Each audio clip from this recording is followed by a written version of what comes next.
Hello, my name's Stuart, and this is my channel, um, Global Middle Distance Races.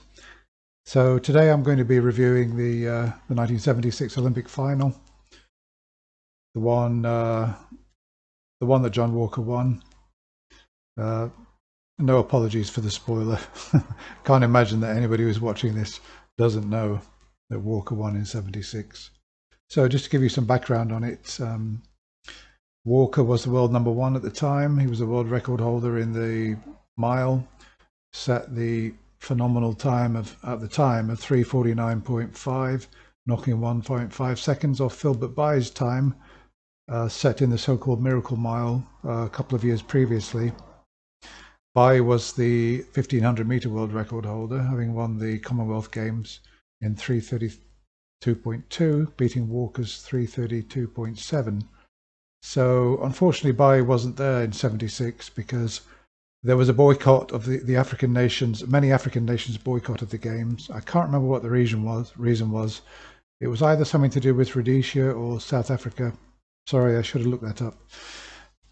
So Bye wasn't there, and lots of other very good African runners weren't there. I think Henry Rono, for example, was not there. Very unfortunate.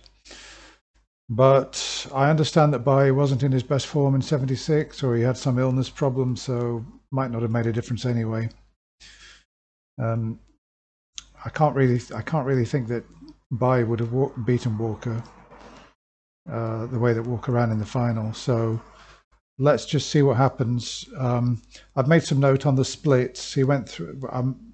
This is really the only sort of reasonable video I could find on YouTube, and the picture quality isn't very poor. The other ones are not good either. It's a shame. I wish somebody would upload a high quality full version of the whole race. So we're going to do it from 800 meters out. I've made a note of the split, 1:49 effectively. And we're going to compare the splits with Coe's 1980 performance and also Cram from 1983. I like to do that. I like to look at races from different, championships and eras. So let's go anyway and see how it goes. So Coughlin's in front, Ireland. He had high hopes of getting a medal, if not winning. Well, he had high hopes of getting a medal because I've read that he was disappointed not to get a medal, and I've debated with some people online. They felt that he should have got a medal. So it's been a fairly slow race, and everybody's in it at this stage, more or less. Ivor Van Dam is promising. He unfortunately was killed a couple of years later, tragically. He was a great talent. Him and Ovett were coming up through the European rankings together. I think that Ovett beat him in the junior 800 meter. So here we are, Coughlin's in front, one lap to go, and they go through in about 2:46, and they're starting to wind up now. It's just a case of who's going to go first.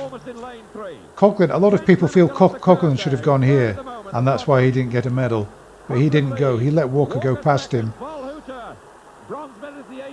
So Walker senses that somebody else is going to try and take the lead, and he can't allow that. He knows with his experience, if somebody gets ahead of him, they're going to get the inside lane, they're going to have the advantage, and he won't allow that to happen. And he's a great tactician. When he was at his best, he was very hard to beat with his speed and everything. He's in the perfect position here. He's in his best form. Nobody's going to get past him. They actually close on him in the dying stages. I'm not too sure what happened with Walker. There he goes. He got it. So I'm not really too sure what happened with Walker. They literally closed down one more meter in the last 10 meters, whether he was tiring or whether he felt he was further ahead than he really was. I think I read somewhere, or he was giving an interview where he said that he thought he was further ahead than he was, and he eased down slightly in the last few meters and they closed him. And he looked up at the screen or something. He thought, oh my God, they've nearly caught me on the line. But no, he held on. So he ran very impressively there. I like the way that, he went to the front at exactly the right time. when the American was pressing him, he could not allow anybody else to get to the front. And he just went for it flat out over the last 250 meters. And it was just a case of whether somebody would have to be exceptional to overhaul him, because he got himself a 1.5, 2 meter lead. And it would take somebody literally of Coe's ability, or Ovett at his best, to get past him. And obviously there was nobody in the field of similar caliber. Ivo van Dam did brilliantly well to close him down. But, you know, so, yeah, looking at the splits briefly. So, yeah, so it was 1:48 with 2 laps to go. It looks to me like Walker's last 800 was about 1:51, and his last 400 was about 53-ish, finishing off with 3:39. Yeah, so Cram in 1983, he went through 800. He went through with 800 to go. It was the time was 1:53, so 5 seconds slower than Walker's time with 800 to go. With 400 to go, it was 2:49.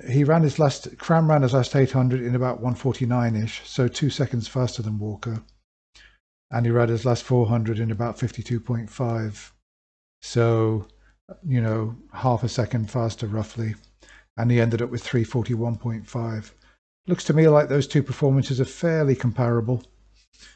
Cram's is maybe slightly better. But if we look at Coe's performance from 1980, it's difficult to get the timings because of the way that the camera angle switches to sort of another angle. So I can't see him going across the line. But I've tried to estimate it as best I can. Maybe somebody's got some more accurate splits. So with 800 to go, Coe went through in about 1:50, I think. And with 400 to go, he went through in 2:46. So his last 800 was about 1:48-ish, a second faster than Cram, which is pretty good, really, bearing in mind that Coe was 3 seconds faster at 800, and he still ran a second faster than Cram on his last 800, right? And Coe's last 400 was about 52. So 400, yeah, 52 seconds faster than Cram's last 400. So I would say that objectively speaking, looking at these three performances, Coe's was the best. He ended up with a time of 3:38.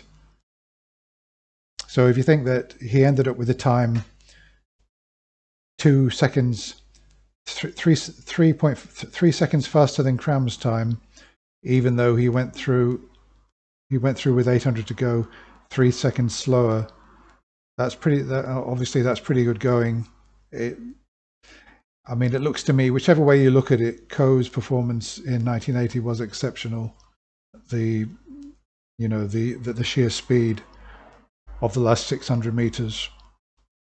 And I remember at the time Walker wasn't there, but he was commenting on the BBC, and he did some quick maths, and he managed to say a few words to Coe through the BBC's communication system, and he'd worked out that Coe's last 600 was run at 1:45 800 pace, which I suppose is about right, and he felt that was exceptional, and yeah, it was exceptional.